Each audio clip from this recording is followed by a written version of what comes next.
Welcome, guys. This is a new segment we're doing. Gavin, Rich, and I again. We're calling it the Five. We pick up 5 headlines from the week in rugby and have a little bit of a chat with them. And while Gavin's adjusting his camera, we want to welcome our special guest all the way from New Zealand.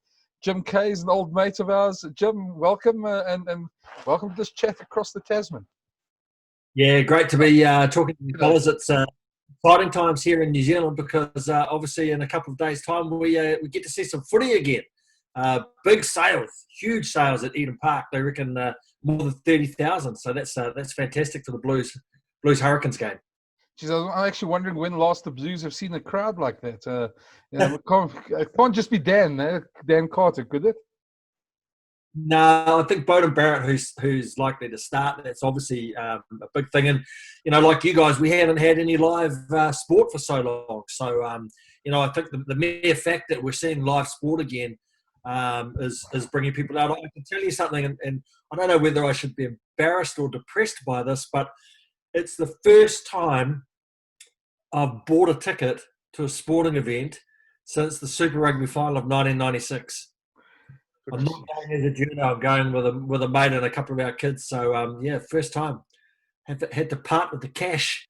Do you think that it was it's a reflection of people wanting to go and watch sport, or maybe people just want to go somewhere where they see people again? I mean, I don't know. Your lockdown hasn't been as bad as ours, but I mean, we've sort of been in a situation where we just haven't seen crowds for so long. I think I'd almost go and watch a crowd rather than watch a sports event at the moment. Look, I think you're 100% right. I think it's a combination of the two. I really do believe that what you say is correct, that people they want to get out and they want to embrace normal life again. Coupled with that, they want to see live sport. And I think add to that, Beauden Barrett playing for the Blues is a huge draw card. So I think the three things are pretty much interwoven. I'm going to throw a bit of a curveball because I can't resist it with Jim being but has it helped you guys get over the World Cup? No.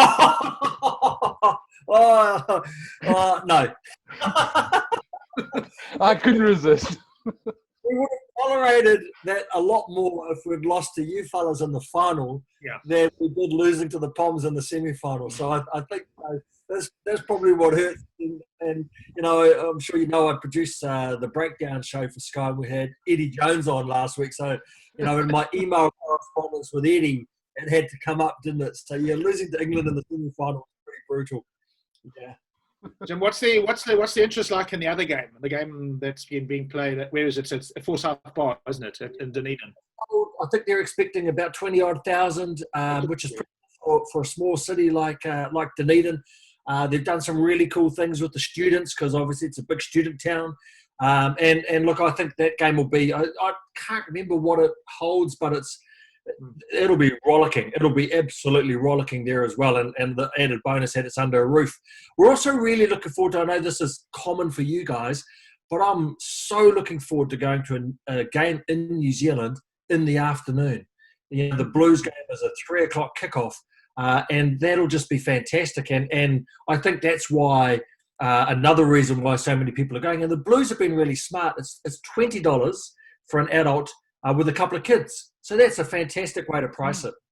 No, I agree with you. I couldn't agree with you more. I think that afternoon rugby is something that we lack. And particularly when I watch you guys play, when I watch New Zealand games, they're brilliant anyway. And I think, imagine if this was played in the afternoon. I think it was Robbie Deans I had a conversation with probably about 20 years ago now, and he was a big proponent of afternoon rugby, and I remember he made points then. I can't remember them now, but they were very good ones. Yeah, well, I think part of the problem here in New Zealand is the broadcasting demands, and I work for Sky, so I understand where they're coming from.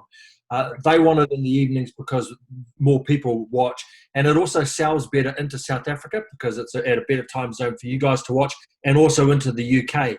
So that's one of the reasons why we have those later kickoffs. Yeah, it's going to be interesting. What's that? No, I was just going to say it's going to be interesting to get up that early again. I mean, we both of Gavin and I grew up with like the 81 tour. We had to get up at 3:00 in the morning for games. So we're quite used to, we haven't done it for a long time, but it's going to be quite a nice experience again. It's just going to be nice. I agree with you on one thing. It's just going to be nice to watch rugby again. Yeah, and it should be a cracking game. Hurricanes Blues games are always pretty good games. So hopefully it's and both of them. The Chiefs versus the Highlanders under the roof always seems to produce good rugby. So hopefully they're two fantastic games of footy and people get enthused and energised again about live sport. There's a lot of focus on the Blues. It's almost like the Crusaders, who of course aren't playing this weekend, have been forgotten. Do you think that they realistic contenders? They've started to look very good towards the end of the truncated. I mean, they came to Cape Town. I was there when they beat the Stormers in Cape Town, and they blew away a team that thought that they were quite physical. What is your take on what's going to happen? I don't think you can discount a team that's got Beauden Barrett at first five. And in a couple of weeks' time, Dan Carter will be coming off the bench. So, I think the Blues are a pretty decent side. Obviously, the Crusaders are a fantastic side, and you can't get rid of the Crusaders as probably favourites.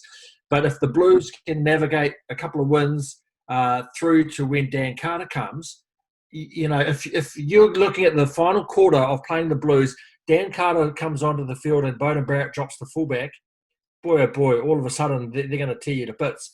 And they've got a good forward pack too. And, we all know it's that old cliche, you've got to win it up front. So, look, I think the Blues are definite contenders for this Super Rugby Aotearoa, as we're calling it there. I guess the only pity for me is there's not going to be a final. So, it's that round robin, and it would have been quite nice to have had a final. Yeah, I was going to say, because, I mean, all we see out here in South Africa is Blues. And obviously, Carter and Barrett. So we don't see too much about the other teams at the moment. But I can understand it. I mean, Auckland is the capital, and Auckland is the big city. And I mean, the Blues haven't done much in Super Rugby for, I suppose, almost 2 decades now. So I suppose there's almost that hunger, because every year we hear about the Blues, and then they tend to disappoint. Yeah, but look, they have, absolutely. I think that you'll see a bit more of the Crusaders next week when they come in, and as Gav said, they're not playing this weekend. But when you've got Beauden Barrett, and you guys know it, he's a walking headline. It's the same in your country when you've got those fantastic players. And when Dan Carter was announced during the week, or last week it was now, you've just got to go with it. So I think there's probably a few more storylines at this stage around the Blues, but that'll change. Jim, I know that Crusaders have got Sam Whitelock back. Who else have they got that didn't play for them earlier in the year? I think pretty much just Sam Whitelock, and the rest of it will be the team that they've had before. They're a good side. We know that they're going to be a very difficult team to beat. Interesting that Whitelock is back. I think it's wonderful that he is. They couldn't quite get Brodie Retallick to come back and play for the Chiefs, and there was a bit of a move around our Mitre 10 Cup, our domestic competition, to try and get some of these other guys like Kieran Reid, who's back in New Zealand, to in that competition. I don't think that they've given up on that yet. It'll be interesting to see what happens there too. And maybe with Dan Carter playing for the Blues, other guys might get a little bit encouraged to play in that, because we all know the bigger the name, the more the interest, eh? Yeah. And one of the problems that we had with our Mitre 10 Cup is that there haven't been the big rock stars playing, so it hasn't got people along. And if we're saying that maybe, I don't know, a third of the reason why people are going to the Blues game on the weekend is because of Beauden Barrett, then imagine the impact it will have on the provincial game. Exactly. I know Jim's going to go. He's got an early get up to tomorrow to do some breakfast TV. But rollicking. But just want to ask you, obviously we've had a chat this week with Yuri Roo and about the future of the season here in South Africa. And one of the things they're talking about is hopefully, pretty much like you guys, is getting some sort of Super Rugby started, then a Currie Cup, and then sort of October, November to try and get some internationals. This is obviously all dependent on borders reopening and flights coming back and all those sort of things. Just what's the situation there? Because we've seen reports in New Zealand that New Zealand might not go north this year because of this. Well, I don't think anyone really knows what's going to happen. At the moment, the situation in New Zealand is that our borders are still closed. We're really only letting in essential workers or people who there's not someone in New Zealand who can do the job that they're doing, or people who have a New Zealand passport. So, there's talk of a trans-Tasman bubble, as we're calling it, with Australia, but at the moment Australia is still getting the odd case of COVID-19. So I don't think anyone can sit here today and tell you explicitly what is going to happen. The goal, obviously, is to play some test matches against Australia. There's been talk of this, everyone arrive in Australia, maybe South Africa, New Zealand, and maybe Argentina as well, and play, a rugby championship base there. That would be good if that happens. And then, it's interesting, the West Indies cricket team has just arrived in the UK to play a cricket tour there. So who knows? They're going to have to quarantine for 2 weeks. So the problem, I think, with the All Blacks is that if they were going away for 4 weeks, then you said to them, you've got to do another 2 weeks of quarantine before you even start playing. I don't know. I think that might be a stumbling block. When you talk about that bio-bubble rugby championships, which is really what they're saying, like, it's based in Perth or somewhere, and you have those 4 teams playing, isn't one of the big stumbling blocks now that you guys are actually starting? Are you starting now, and you're starting this weekend, whereas our guys aren't even training yet? So we would have a rugby championship where it'd be a complete imbalance because the one team, this is if we had it at, say, at the end of September. I mean, I don't know when they would talk about having it, but, certainly there's a challenge in that, isn't there?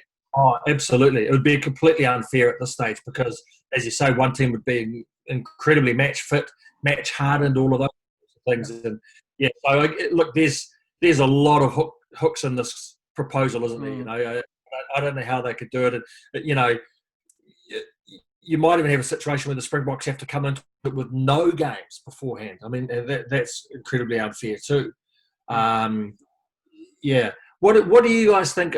When do you think you will get some rugby up and running? Is it still too hard to say? August at the earliest at the moment. It looks like it. Yeah. They talk about August. They return to training on Monday, and then obviously they're going to have to get conditioned again because the guys have been locked down in their homes. I mean, it's so. And then obviously they have to get conditioned for contact again. So it's not going to happen before August. Brenden, you agree? Yeah, I think that's if everything goes well. And that's the thing. I mean, we're all hoping that, working on the scenario that everything goes well in this whole, that there's not one hiccup or not, one positive test at the training session or things like that. Our biggest problem is that, we see it every night on the news that our cases are rising. Our curve is rising, not flattening. And that makes it very difficult for anybody. Rugby is a contact sport. So I suppose it just means that we stay number one in the world a little bit longer then if we don't play. So there's always a silver lining to every cloud, eh? The concern I actually have is because I don't know how we can actually organise a Lions tour next year if we don't know at the moment that we're going to get fans. And imagine a Lions tour with closed off stadiums. I mean, that just wouldn't work. No, you couldn't. The beauty of the Lions tour is the travelling fans. That's the wonderful thing about it. So, that's a big. When is that scheduled for? Is that a June series? Next July. That's when that's at the moment. They're talking about maybe postponing it for a few months. If I was them, I would think of actually postponing it till 2022. I think we've got a clearer possibility then of having proper rugby. When I say proper rugby, I think the Lions tour has to have. Otherwise, we could have the situation as the Springboks don't play this year because they will be very underprepared for a Lions tour. We could have a situation where they go from the Tokyo or for the Oklahoma final where they beat England straight into a Lions series if we don't play. I mean, if there's no travel to the north this year, and that's a real troubling prospect too. I think the world needs a vaccine. Yeah, I think the biggest problem with all this, Gab, I mean, is while it sounds practical, I think we all know that there's obviously quite a lot of commercial pressure surrounding all these internationals and tours and things like that, and that's probably going to play a huge role whenever it's going to happen. It's just that obviously, I mean, South African rugby is seeing the Lions tour in a sense as a safety net, as something that will a bailout in the sense that the losses that are being made now will be made up by the Lions series. And surely you want to have the Lions series at the optimum time. I mean, you got your best chance of maximising profits. And as Jim says, I don't think that people over there that would be coming on the Lions tour next year are sitting thinking, geez, I want to go on the Lions tour next year. Let me go and book a flight to South Africa because there's just too much uncertainty. Well, I mean, I agree with you there, but I mean, and I agree that we want to have a proper Lions tour, whatever that means. I mean, look, a year's a long way away. We didn't think 6 months ago we'd be sitting here like this at the moment. So, let's hope for the best, I suppose. Jim, you're going to say something? What about also all this talk out of South Africa that you may leave Sanzar? And I mean, I've heard it every year for the last 25 years. And that you would go play up north and all that sort of stuff. Do you think there's any legitimacy to that? Well, I mean, I've obviously been a bit closer to this. I've actually had some chats off the record to guys in the last week. There is definitely talks going on. Whether they exploratory talks as they explain them or whether it's a bit more serious, I don't think they're going to tell me straight up until the contract's probably signed. But there is definitely talk of that. It is very lucrative, obviously, with the pound and the euros coming in, and especially with the South African currency at the moment. So there is definitely talk. I think the way I always understood it was the best case scenario for South Africa would be to have a foot in both hemispheres. Yes. So what that means, we're not sure. To still have a Sanzar part, because we enjoy our relationship, especially at test level with New Zealand, and maybe in terms of Super Rugby level, maybe mixing up the teams and having a couple of new franchises and a couple going north and try and maximize it that way. I think that's what they're playing. I think there's a lot of things, private equity deals that probably are being talked about at the moment now as well that could influence that as well. When the guys with the money come in, I think they'll probably call the shots of where we're all going to be playing in the next couple of years anyway. So, and then the global calendar, whatever happens there. So, but there is definitely talk. I don't think it helps every time that some ex-player or some Australian, and it's usually out of Australia for some strange reason, keeps on wanting to dump South Africa. I don't think there's a lot of understanding about how finances work in Sanzar and how the broadcasting agreements work. But yeah, it doesn't help. And it seems to be Australia that wants the whole time to go sort of into a Pacific competition. And I mean, as far as I understand it, the New Zealand Rugby Union doesn't want that. They want to still have some connection with South Africa. I wouldn't want to just play against Australia if I was New Zealand. And Steve Hansen used to always say it was so important that New Zealanders played against South Africans in the Super Rugby competition because it got them ready for playing against the Springboks. And, a lot has changed in the world, but one thing that hasn't changed, playing against you guys is still the ultimate test.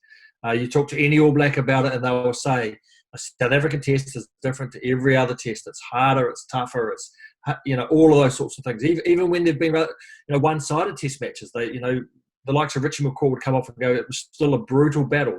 So it would be a real pity if we don't see particularly test matches between the All Blacks and South Africa on a regular basis. I love a South African test match.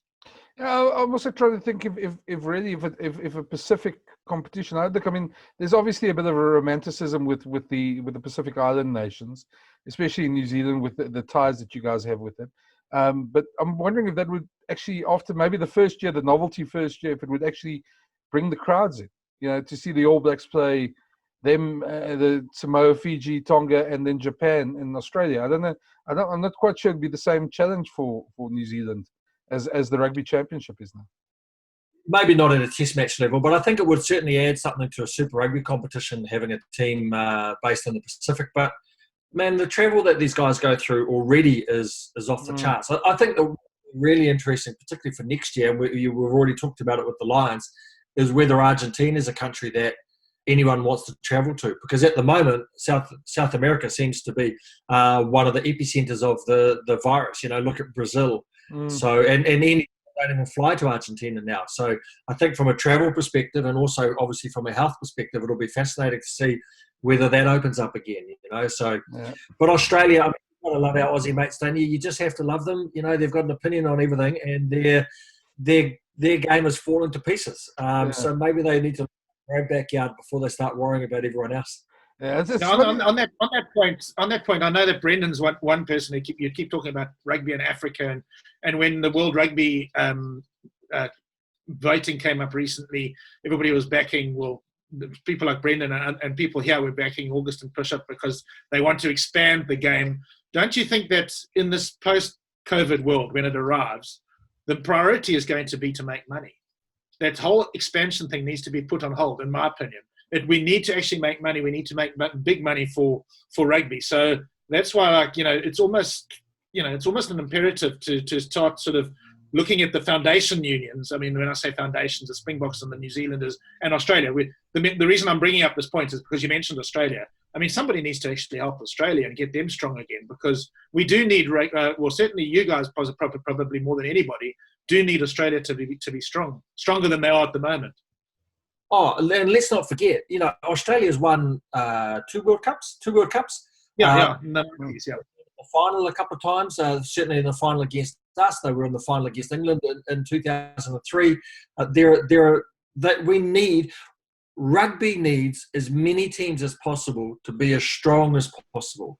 We don't need any team falling out the back door. We're not a big enough sport to have any team falling out the back door. And, you know, preserving Australia as a decent rugby team has to be a priority for World Rugby. And if they've got all those millions and millions of pounds, so you know, yes, they need to look after the smaller unions. Yes, they need to invest more in the Pacific. Yes, they need to invest more in some of those other developing countries as well. But it would be an absolute disaster if a country like Australia, you know, slipped too far down the pecking order, because they're important for the health of the game internationally. I think just we'd have to find a way of doing it in spite of themselves, because that's the sort of sense we get over here, is that we know that view quite well in South Africa of shooting yourself in the foot. It just seems the last 2 years in Australia, they've done almost everything to take the game away from where it should be. I just want to make a point. You're talking about, Gavin, and I understand your point about making money in that. I was just thinking to yourself, I mean, the Gus Pisho thing was at a very different time when, obviously, I mean, rugby's changed in the last I know 3 months. But if you think, and you've got to spare a thought for Argentina, because you look at it, 6 months ago, Pisho was deputy chairman of World Rugby. He was seen as the golden boy to bring in the new ideas. The Jaguars played in the Super Rugby final last year. Argentina were in how many semi-finals in the World Cup? And now suddenly, 6 months later, I mean, he's out of rugby. The Jaguars probably not going to be in Super Rugby anymore, if we're hearing the reports are right. And I mean, you just look at them. Nobody really wants to go to South America, as you say now. So I mean, you got to feel for them, because, Jesus, it's really falling apart for them. So, my point about Australia, I think, applies to Argentina as well. We as a sport, we can't afford for Argentina to fall away. Yeah. We have probably, what do we have? 7, 8 teams who are competitive at that top level. And imagine if we had 16. You know, imagine if 16 teams roll up to a World Cup and none of us knows which one of them is going to win. You know, we could have all pretty well safely predicted, if not the semi-finalists, then gone close to the quarterfinalists at the last World Cup. Imagine if we were in a situation where it's so hard to pick that. So, yeah, I think looking after Argentina just as important as looking after Australia. And also, what's the future now for Japan? You know, we don't have the Sunwolves anymore. Where do they go? Because, again, you don't want the momentum that was built up into that last World Cup to disappear. You know, we want Japan to be a strong team. I agree totally. I just felt Tony Brown's comments this week. I mean, the biggest factor, and we've heard it here in South Africa a number of times, is the fact that the Japanese Rugby Union wouldn't underwrite the team, and that's why they were out of Super Rugby. And yeah, I'm sure the vote didn't help, and in terms of the relations. I think there's definitely an element. Yeah, I think that was unfortunate, those comments. Yeah, I think it's very well accepted and acknowledged in New Zealand that the reason the Sunwolves have disappeared or are disappearing is because the Japan Rugby Union wouldn't back them financially. Absolutely. I mean, the fact that they've got so many Japanese players in that Sunwolves team, I mean, didn't really send out the right message either. And I don't know if you were at the press conference, Jim, after they lost to South Africa in the quarterfinal at this last World Cup, where Jamie Joseph was talking, and you know, he made it quite clear there that what you're saying is right, is that Japanese Union just aren't backing them. So they're shooting themselves in the foot, just like Australia are. Yeah, absolutely. Yep. Yeah, I'm not sure where we're going to be in a year's time, but hopefully we can have some sort of rugby back. But yeah, I think, Gav, I don't know how you feel. I think we've covered probably almost everything that's happened in rugby. Anything else you want to ask, Jim? Not really. I mean, you must be excited, Jim, about watching, being there to watch the new law changes that have been brought in as well. Yeah, because that's what we need, isn't it? More law changes. Oh, yeah, absolutely. All everyone ever talks about is, can we simplify the game? And what do? They bring in more law changes. I mean, really, remember when we had those ELVs back in 2009 Yeah. or whatever. 2008. Yeah, 2008. You know, so yeah, look, I'm excited about going to Eden Park. I'm really looking forward to watching the game. I'm looking forward to, as you said, Gav, being around people again. You know, we're COVID free now, so it's going to be nice to get out. It'll be a beautiful sunny afternoon, I'm sure, and the Blues are going to win. Spoken like a true Blues man there. Yeah, no, Jim, thanks for the time. Thanks for staying up for us there, mate. And good luck for your breakfast TV tomorrow. I hope you're not blurry-eyed. You can blame the South Africans. So.